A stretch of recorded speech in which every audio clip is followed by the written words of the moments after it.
guys, it's Stephanie here, and so today we're going to continue our conversation on ADHD. And if you saw the video last week, here's what we did. So I had you do a quick quiz to test your knowledge on ADHD to kind of see, okay, well, what do I know, what don't I know? And then we kind of moved into explaining, okay, what is ADHD? What are the symptoms? How do we diagnose ADHD? And we talked about how it's a comprehensive assessment and the types of things that should be occurring when we are diagnosing, and that it's really, it's not as simple as it looks. So we talked about that, and then I broke up ADHD. There are 3 different subtypes, and so we really kind of dove into those subtypes and discussed kind of what those different subcategories or subtypes look like. So this week I told you that I would be doing this week is that we would be kind of talking about some of the hidden layers of ADHD. So not on the surface, the symptomology on the surface, which is about 10% of what we see with kiddos with ADHD, and those are the typical things like kids that are having difficulty focusing, so they get distracted really easily. They're really bothered by extraneous stimulus in the room. They're squirming. They have a hard time waiting their turn. There's a lot of impulsivity. So we talked a lot about that symptomology. And I told you today that we were going to discuss what some of those hidden layers are that are hiding on kind of beneath the surface. And that's kind of like 90% of what's going on with a kiddo with ADHD. And it's important to understand what that symptomology is and what these kids are dealing with. It's important if we're parents, and it's certainly important if we're teachers, to really understand the whole child and kind of what's going on and how best to help that kiddo. So here's one thing I want you to write down and remember as we're having this conversation. So the 3 R's of ADHD in school: routines, rules, and reminders. Okay? Routines, rules, and reminders. So I'm already giving you some information about kiddos with ADHD and what's really helpful. So when you're thinking about how your room is set up, what kinds of rules, what kinds of boundaries, routines do you have set up in the classroom, and that these children are going to need several reminders. That is a way in which to help support a kiddo with ADHD in your classroom. So remember those 3 R's: routines, rules, and reminders. Okay, so let's start talking a little bit about what's underneath the surface. Okay, what are some things that we might not be thinking about that kids with ADHD have some difficulties with? And of course, I have notes with me, so I'm going to be referring to those as I have this conversation with you. Okay, so let's talk about something that's really difficult. So when a kiddo is dealing with ADHD and their ADHD brain, one thing that we see often is these kiddos have poor self-esteem or poor self-confidence. And this is because oftentimes they're having a really hard time in the classroom, and sometimes they're getting spoken to more often. Johnny, please sit down. Johnny, stop tapping.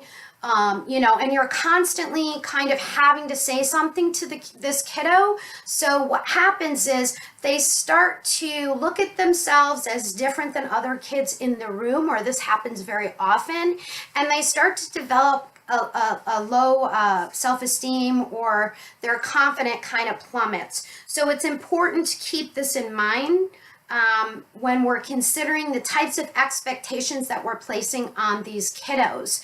One thing I would recommend is, how is your room set up, and to think about what kinds of accommodations does this kiddo need, so that doesn't keep happening. I like to tell teachers, when you're working with a kiddo with ADHD, think of yourself as their coach. So you're going to be someone who wants to support, right? You want to support and coach that kiddo. So think about kind of what a coach does and kind of keep that in your mind.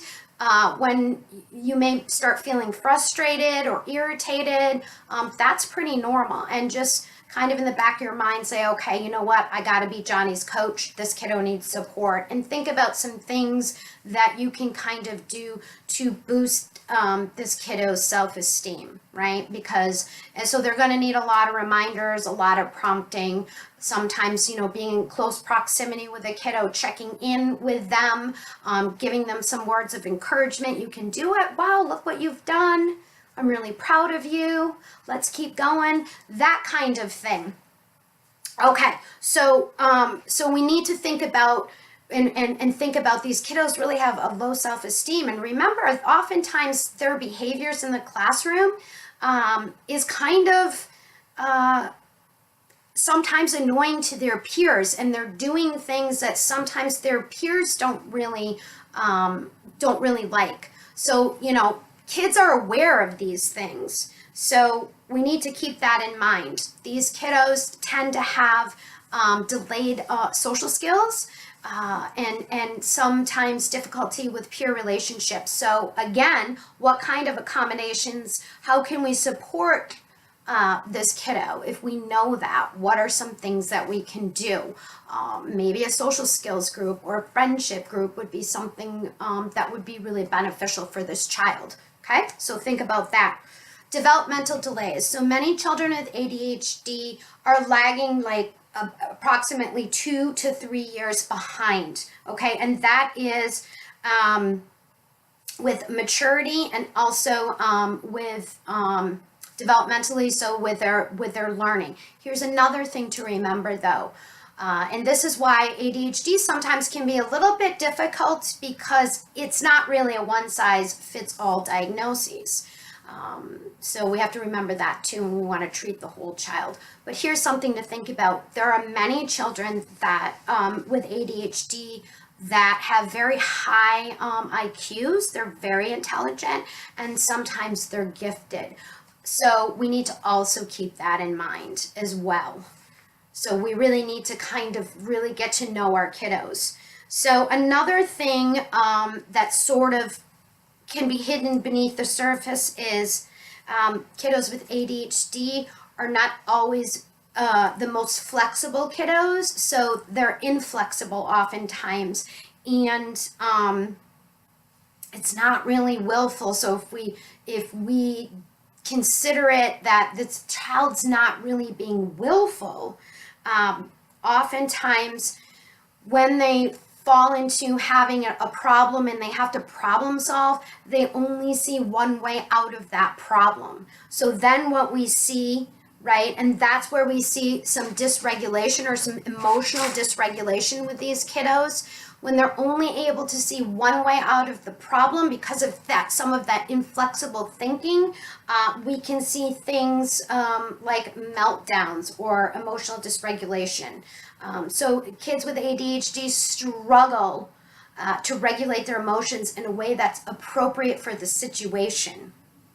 And this is where we may see some extreme emotions that aren't typical for a kiddo that age.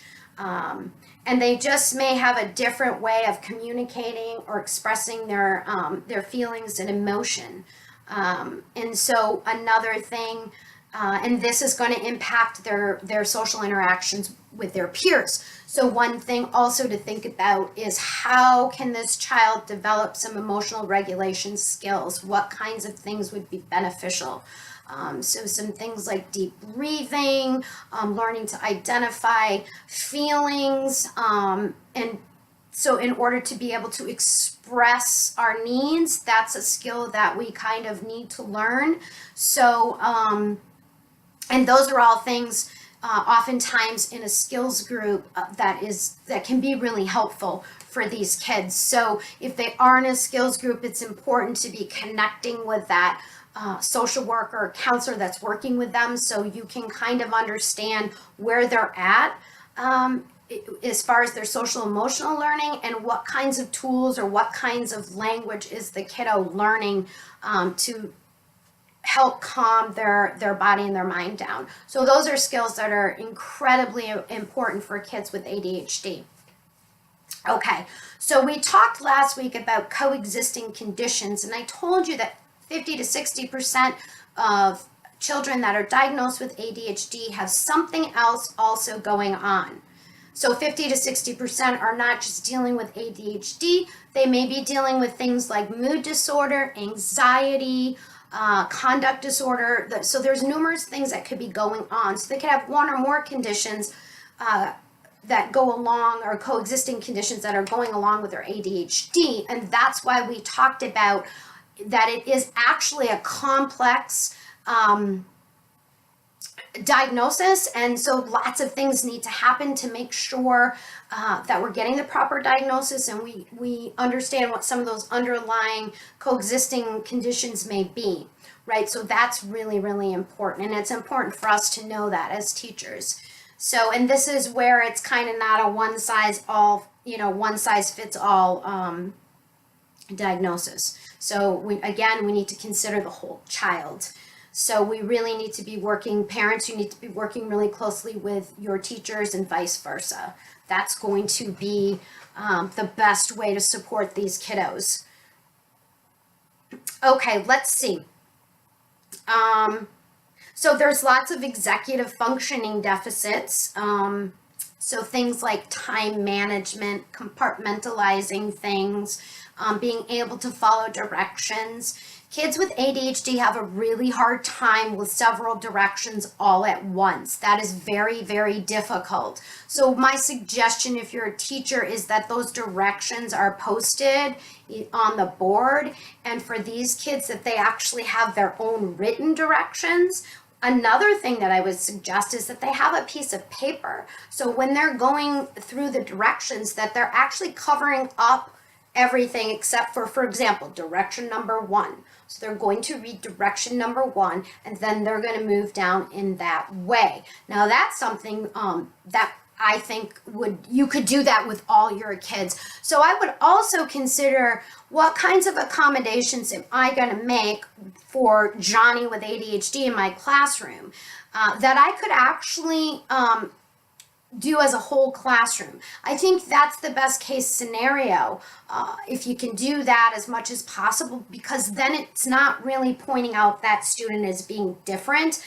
And so we already know that these kids oftentimes suffer from low self-esteem and self-confidence. So that would be one way to counter that a little bit. Now that doesn't mean that kiddos with ADHD are not going to have specific accommodations, but what kinds of things could we do as a whole classroom to kind of minimize that, right? Because we may have a kiddo that has ADHD that has either 504, so there's specific accommodations, or even an IEP. It just depends. But those are some things that I would definitely consider. Kids with ADHD have what I would call meltdowns, and we talked about self-regulation. And well, part of the issue here is that kids with ADHD are hypersensitive, so they actually feel very deeply their emotions, much more deeply than the average kiddo. Okay, that can be an asset in the long run. But so if we know that, it's a little bit different than just a kiddo being willful or having a temper tantrum because they're not getting their way. It just isn't that for these kiddos. Because what happens is kiddos with ADHD are often triggered by sensory overload. And so for example, so there's so many things going on in the ADHD brain, and then all of this extraneous stimulus that's going on in the room. For example, in most classrooms across the country, we have fluorescent lights in the classroom. For an ADHD kid, fluorescent lights give off a very soft humming noise. For most of us, we would never hear it. But for a kiddo with ADHD, they do hear it. So they hear all these sounds and noises. They're very hypersensitive to that. So all of those things are happening. So you can understand why focus becomes an issue, because all of these things are going around in their head, and then they have to try and focus. that makes it really difficult. We don't think about those things. But that's what they're dealing with every day. Okay, so kiddos are having these meltdowns. They're different than temper tantrums. So oftentimes kids with ADHD, what happens is they feel misunderstood, they don't feel heard, because they're not able to express what's going on for them, or it may look very different than what that kiddo is experiencing. And that's why it's so important that we have some education around what ADHD is and what some of these things under the surface are that we might not even be thinking about. School is not compatible for the ADHD brain. School is a very difficult place for these kiddos. So we really need to figure out how to best support these kids, so they can get the most out of their learning. And oftentimes these kids are super creative, they're really bright, and we really need to kind of understand, where are these kids' assets and how are we going to play off of that, right? So that is something to consider. The other thing is, yes, we also talked about medication last week, and I talked about how, that's the number one treatment because it is the most effective. There are many children that are not on medication. Or, for example, in my school, there are many children that are, some aren't, and some are, and sometimes the medication isn't consistent. We need to always be careful of our words. So sometimes, if a kiddo comes in and they're really moving around and really having a difficult time, sometimes our mind might go to, ooh, Johnny's not medicated today. And then we start asking questions like, did you take your medication? We really don't want to do that because remember that medication is extremely helpful, but the pills aren't teaching skills, and we may just have lots of kids for a variety of reasons that are not on a stimulant medication or some other medication. So we need to be careful of our words because we don't want our kids to identify with, well, I can't behave today because I don't have my medicine, or it's not going to be a good day, I didn't take my medicine. I have heard these things. We don't want kids to start identifying in that way. That's just not healthy. And we don't really want to look at the kiddos that we're working with in that way either. So, so this, so there's all these hidden layers, and it's kind of a beautiful and a dangerous combination, right? So we really need to think about what are these kids' strengths and how are we going to play off of that, right? So remember, how are you structuring your room? Do you have a structured room? Do you have specific rules? Do you have some kind of routine? Are things predictable for this kiddo? Those are the kinds of things that you need to think about. In the school that I work with, there are some classrooms that, have really consistent rules, very predictable. Teacher runs a really tight ship, right? And then there are other classrooms where the teacher might be more free in the way that she, there's a little bit more freedom and movement in the room. There may be less rules. Right? We all have different personalities. So there's a multitude of different types of, teaching styles. That's pretty normal. Here's what I would say though. I think the rooms that work the best are a combination of the two, right? We don't want to be too strict and rigid, and we don't want to be too free and out there, okay? For a kiddo with ADHD, that's going to be really tough. And someone who's just like really rigid and has these really, high expectations and expectations that kiddo can't meet, that's not going to be good either. So I think a happy medium works really, really well. So you need to think about that. I think kids with ADHD, again, they need prompting, they need reminders. We need to be checking in on them often. We need to be coaching them, encouraging them, catch them when they're doing something positive, and take a step back before you're going to step in and say something to a kiddo with ADHD, and just think about, how am I saying this, right? So, and when a kid has, a kiddo with ADHD, there's a lot of emotional overload. One thing is to maybe say, how can I help you? Right? And so there's a variety of different things that can be helpful, but I'm going to keep it at that today. I hope you found this helpful. And again, some of the accommodations and things that I'm talking about, like the predictable room, remember the routines, rules, and reminders. So in the school that I work with, we have a very diverse population, and we have a lot of high needs, a lot of at-risk kiddos. A very trauma impacted environment, lots of kids that are impacted by trauma. And lots of kids with anxiety and a combination of things. These things are going to help all of those kids. So remember that as well. And don't forget, last week we talked about movement and exercise. So areas, think about areas where you can be flexible with a kid and areas that, you're not able to. What I mean by that is pick your battles and think about the things that you're learning about ADHD. So if a kiddo has a really hard time sitting still, what kinds of things and ways can you accommodate that kiddo, right? Maybe they're allowed to stand, because maybe that's just going to really help that kid. Maybe they're allowed to maybe they're tapping, and there's a lot of movement. So maybe they're able to have something, I say fidgets, there's a million different kinds. I wish I would have brought some home. Of course, I have tons in my office. There are certain things that are just not acceptable for lots of teachers, fidget spinners and things like that.